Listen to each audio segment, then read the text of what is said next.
Amen. Praise the Lord. God bless you, beloved adult squad, sa pinagpalang papuring awit handog sa ating pinakamamahal na Pinoon. Praise the Lord. Lahat magsabing, praise the Lord. Amen. Praise the Lord. Tayo po mga minamahal, magpapatuloy na sa ating pakikinig ng mga buhay na pasasalamat sa ating pinakamamahal na Pinoon. At sa oras na ito, atin na pong tinatawagan ang sunod na magbabahagi ng kanyang buhay na pasasalamat. Praise the Lord. Ating beloved brother Romy de la Vergo. Sir po, pinakapataas sa pagpupulit, pagsambat, pagkakila, tayong sa ating pinakamamahal na Pinoong Isus po lamang. At tubli pong paggalang sa ating beloved Honorable Pastor, Will Desral Almina, ang pupitan at pinakamamahal na Pinoong Isus, at sa ating mga beloved children, at ganoon din sa iniwang turot ng ating beloved assistant pastor, Lina si Almida, sa ating mga beloved preacher, at sa ating mga instrumentalist, mga choir member, mga datihang kapatiran, baguhan na narito. Magandang tanghali po sa inyong lahat. At ako po ay magpapasalamat sa ating pinakamamahal na Panginoon sapagkat nabigyan po tayo ng pagkakataon magpasalamat sa ating pinakamamahal na Panginoong Hesus. At ganoon din, binigyan tayo ng lakas ng loob upang muling magpapasalamat sa ating pinakamamahal na Panginoon. Hallelujah.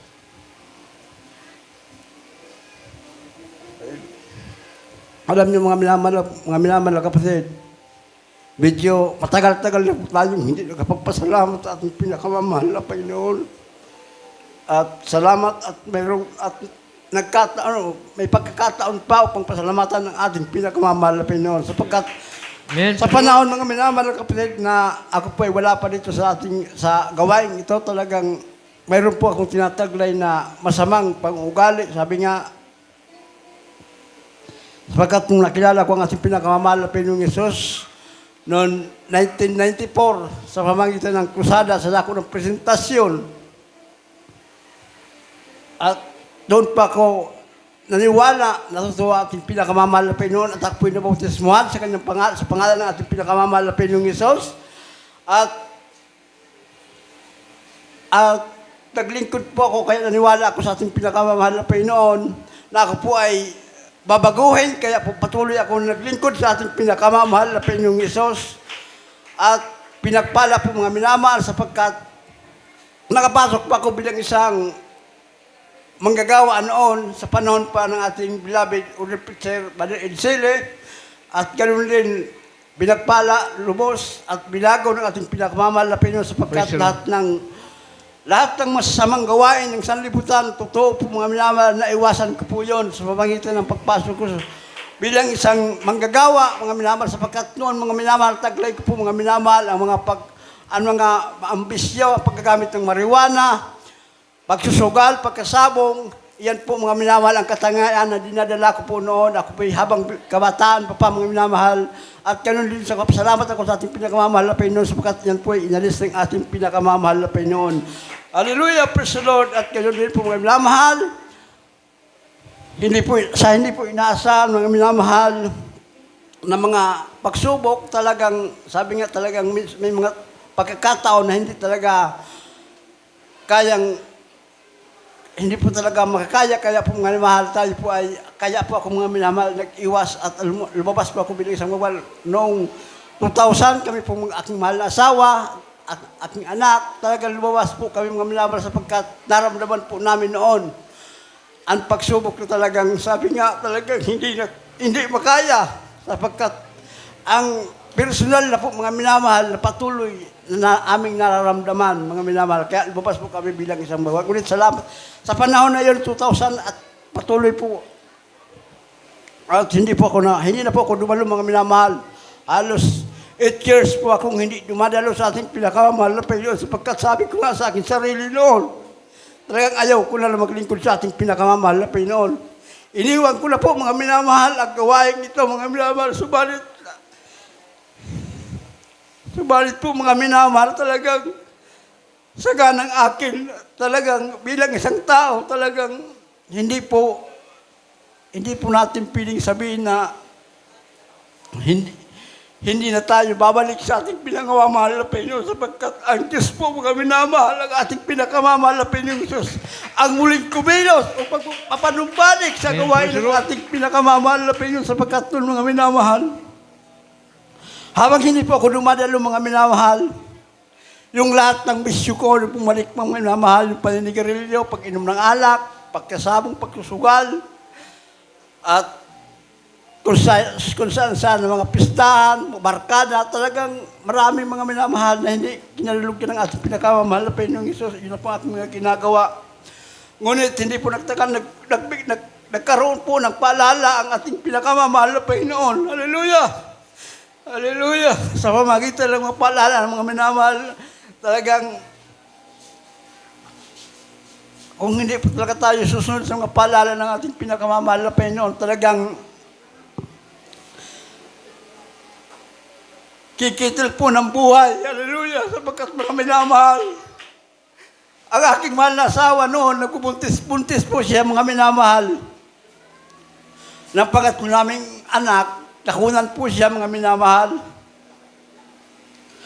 Sa dako na, o kaya sa pistahan po mga minamahal, sa dako ng tagas na napag-utusan po tayo na magluto. Ngunit sa hindi inaasahan mga minamahal na kapatid, dinugo po siya mga kaya nakunan po siya at yung mga hinanap-hanapan po namin noon, talagang naubos po mga minamahal sa gastusin sa ospital. Sapagkat nagkaroon po mga minamahal ng raspa po mga sa dako ng guwa kay Dr. Raspal, talagang naubos po mga minamahal yung palay po namin na naitago namin ng mga 20 sakos at 3 baboy, lahat po yun ay nailabas mga minamahal na ibinta para mayroon pang gastos hanggang sa umuwi po kami minamahal na talaga. Sabi nga, talagang salamat sa ating pinamahal, mayroon pang natitirang bigas upang may pagsaing. Mayroon po tayong mayroon pa po pang minamahal na mga kunting natira. Ngayon po ay binagkatsagaan po namin upang patuloy na mabuhay. Ngunit hindi pa po kung balik yun, bagamat nariyan ang paalala ng ating pinakamamahal na Panginoong Isus. At tumating naman po mga minamahal ang isang paalala na yung pangalawa ko pong anak, si Sarah, talagang na-dehydrate po siya mga minamahal. Nagkatain at nagkusuka sapagkat pinakain po siya mga minamahal ng mais na nilandag upang so, hindi po siya natunawan, kaya nag-ubra suka po siya hanggang sa na-dehydrate. Tapos dinala po namin sa ospital. Halos yung ugat niya mga minamahal, hindi na makuha ng nurse na turukan po mga lamal na swero. Sabi nga, talagang sa ulo na daw ilalagay yung swero. Balit, nanindigan po ang aking mahal na asawa na huwag ilagay sa ulo. Kaya pinagtyagaan, hinanap po mga minamahal yung ugat sa kamay upang doon may turok yung swero. Ngunit yan po mga minamahal. Pagamat sa hospital, patuloy po akong nagsisisi sa ating mga nagawang alam ko mga minamahal na bunga ng pagkakasala sapagkat bunga ng pagkukulang mga minamahal sapagkat hindi na dumadalo, hindi po malala, hindi po ako kapagsamba sa ating pinakamamahal na Panginoong Diyos. At tumating po mga minamahal at nagkaroon po ko ng pagkakataon na napag-isip ko na siguro paalala ng ating pinakamamahal na Panginoong Isus ang mga pangyayari. Totoo po mga minamahal, nanumbalik po ako sa ating pinakamamahal na Panginoon at nagkaroon po ng kapayapaan ang aming buhay at pinagpala mga minamahal. Pinagaling ng ating pinakamamahal na Panginoong Isus na wala po kami binayaran sa dako ng hospital, sa dako ng San Jose mga minamahal, sa Medicare at ganoon din po mga minamahal sa aking buhay naman po, mga minamahal noon, sapagkat ako po mga minamahal isang magtatanim ng gulay, iyon po ang aking hanap buhay, pagkatanim ng gulay, at hindi ko po inaasahan po mga minamahal na ako po ay makalanghap ng lason, sapagkat ng time na yun talagang napakalakas ng hangin, habagat, ang buwan ng December po noon, habang ako po ay nagsasagawa po mga minamahal ng pag-i-spray, at sapagkat napakarami pong insekto yung aking ampalaya, ngunit hindi ko po inaasahan mga minamahal ng mga kapatid na yung lason na pinaghalo ko, yung yung Borex tapos yung therapist, halos pinaghalo ko po mga minamahal sapagkat napakarami po ng uod yung aking talim na ampalaya, maraming mga insekto para sabi ko para mabilis mamatay, kaya pinaghalo ko po mga minamahal. Ngunit hindi ko po inaasahan mga minamahal na kapatid, habang po pala ako nagtitimpla ng Hallelujah. Habang po ako nagtitimpla mga minamahal ng pan-spray, yung isang sasit po pala mga minamahal na therapy sapagkat pulbos siya, tapos parang alikabok po ang pagkapulbos niya. Ang pagbukas ko po mga minamahal ng isang sasit, yung hangin malakas at umikot po mga minamahal yung na ano po ng hangin nadala ng hangin upang masangap ko mga minamahal yung lason. Ngunit yun po mga minamahal, naramdaman ko po mga minamahal, hindi pa po nakapagtapos ng pag-spray. Talagang ang paningin ko mga minamahal, umiikot na mga minamahal. Hindi ko na po malaman kung ano ang nangyayari sa aking buhay sapagkat parang laman loob ko mga minamahal sa tiyan ko, parang iluluwa ko na, tapos yung mata ko, parang mabubulwa. Tapos yung mga kasukasuan ko, parang magkatatanggalan ng mga minamahal ng kapatid. Sapagkat iba talaga mga minamahal, ang sintomas ng lason talagang pili po akong mamatay kaanumang oras kung wala sa ating pinakamamahal na Panginoong Hesus. Sapagkat ang naramdaman ko po noon mga minamahal, habang ako'y nakaupo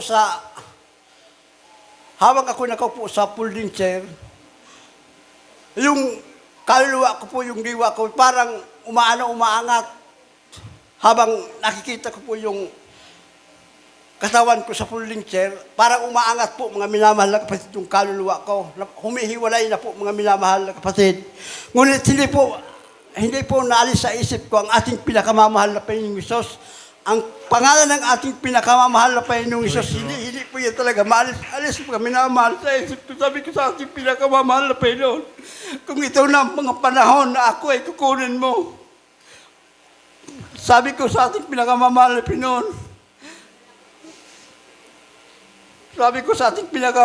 Panginoon, mapunta sana ako sa iyong piling. Hallelujah! Aalala ko ang ating pinakamamahal na Panginoong Hesus.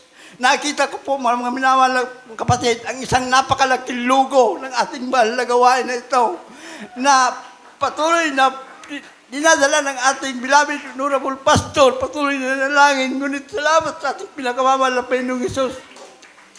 Nariyan po ang kagalingan mga minamahal sapagkat doon wala po akong bawal po sa panahon na yun sapagkat sa panahon na yun mga minamahal, kasagsagan po ng pandemic. Hindi po takot po ako magpa-hospital sapagkat baka ideklara ng doktor na COVID-19, kaya ayaw ko po magpunta ng ospital. Talagang naniwala talaga ako ng gusto sa ating pinakamamahal na Panginoong Hesus. Nanindigan ako sa ating pinakamamahal na Panginoong Hesus. Nagaya kong pagalangin ng ating pinakamamahal. Ngunit salamat sa ating pinakamamahal na Panginoon. Yun po ay nakamtan ko po mga minamahal sa paunat panalangin ng ating beloved honorable pastor. Talagang pinagpala ko, pinagaling ako ng ating pinakamamahal na Panginoon. Almost 3 weeks mga minamahal. Talagang ang katawan ko talagang bagsak po mga minamahal. Halos ang kinakain ko na lang po ay yung lugaw na maraming lugaw na halos tubig na mga minamahal sapagkat sa inyo habang ina-attack mga minamahal, nagsusuka ako, nagdudumi, talagang hindi ko naman intindihan ang aking buhay. Ngunit ako po ay nagpapasalamat sa ating pinakamamahal na Panginoon sapagkat nakamtan ko ang pagpapalang kagalingan na yan. At isa pa po mga minamahal, naulit pa po yung mga minamahal. Yung last spray ko po dyan sa kalamansian ni Brother Ile. Talaga, ang pinag-spray po namin noon ay gold saka lanet. Sapagkat alam niyo mga minamahal, pag ang pulbos at ang liquid na lason, pag pinaghalo, talagang napakatapang po yan, mahal. Yan po ang totoo kayan. Sapagkat yung pulbos na lason, pag nasa tubig hinalo, talagang automatic po talaga yun. Tumutulo. Tubig talaga. Tubig po talaga yan, tumutulo. Habang po nag-spray ng kalamansi yung laso naman, sapagkat napakataas ng kalamansi, yung laso naman, naliligo. Halos pinapaliguan po ako mga namahal. Bagamat sabi ko nga, may ano pa ko noon, may helmet ako para panigurado. Ngunit talagang hindi maiwasan ang sinyaw at alanghap na lason, talagang hindi ko piling maiwasan. Yun po mga namahal, pag-uwi ko sa San Jose, talagang napakahina ko na.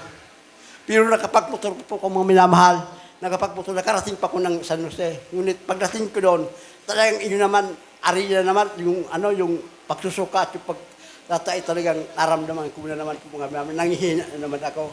Kaya yung kinabukasan, tumawag si Brother Eddie, kung babalik ko, sabi ko, hindi na ako babalik. Dahil nagkaroon na lang po ako ng dahilan na magpipitas kami ng talong. Pero wala pa talaga akong lakas, hindi ko pa nararamdaman ang kalakasan. Ngunit salamat sa ating pinakamamahal na Panginoon at muli pong pinagaling dyan sa pamagitan ng lason. Pinagaling ako ng ating pinakamamahal na Panginoon. Wala pong ospital. Naniniwala po na 100% sa ating pinakamamahal na Panginoon. Kaya ngayon po narito po ako. Nagpapasalamat sa ating pinakamamahal na Panginoon Sos sa kabutihan na pinagkaloob niya sa akin. Kaya ang lahat ng kapurihan at kapasalamatan sa ating pinakamamahal na Panginoon Sos po naman. Mga kapatid sa pinagpalang buhay na pasasalamat sa ating pinakamamahal na Panginoon. Yan po ang kanyang natamong pagpapala sa ating pinakamamahal na Panginoon. Kaya po minamahal, habang tayo may lakas, habang may panahon, ay maglingkod tayo sa ating pinakamamahal na Panginoon. Sapagkat sa oras ng yung ating buhay, minamahal, ay kukunin na ng ating pinakamamahal na Panginoon sapagkat wala pong sabi nga, minamahal sa Bicol, mayo pong mabaliti. Amen. Praise the Lord. Amen. Wala pong hindi mamamatay. Amen. Praise the Lord. Kaya po habang mayroon tayong buhay, mayroon tayong lakas, praise the Lord, upang sa oras ng ating pagpano sa mundong ito, nakasiguro tayo minamahal sa piling tayo ng ating pinakamamahal na Panginoon. Kaya nga, sinabi ng ating pinakamamahal na Panginoon, huwag tayong magtaka. Amen. Marvel not, sabi sa English, minamahal, marvel not that I said unto thee, ye must be born again. Amen? Huwag kang magtaka na sinasabi ko sa iyo, kinakailangan ikaw ay ipanganak na muli.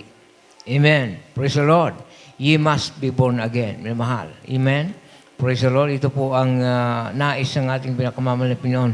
Maglingkod sa ating pinakamamahal na Panginoon. Praise the Lord. Hallelujah. At ang ating mga kapatid na mahal ay minsang nawalay. Amen. Praise the Lord. Sa paglingkod, sabi niya nga po, minamahal, ayaw niya na. Amen. Ibig sabihin, ayaw na niya ng langit. Amen.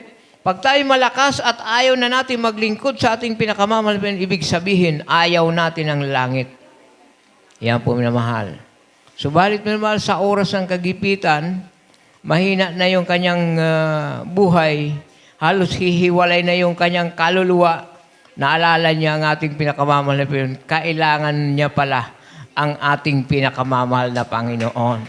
Amen. Sapagkat ang lahat ng tao ay nangangailangan po minamahal ng kaligtasan. Amen. Hallelujah. Praise the Lord. Palakpakan natin muli ang ating pinakamamahal na Panginoon. Praise the Lord. At tayo po minamahal ay muling magpupuri sa ating pinakamamahal na Panginoon sa oras na ito sa pamamagitan ng mga papuring awit handog natin mga beloved children's choir. Please welcome the Jesus Miracle Crusade International Ministry, the beloved children's choir.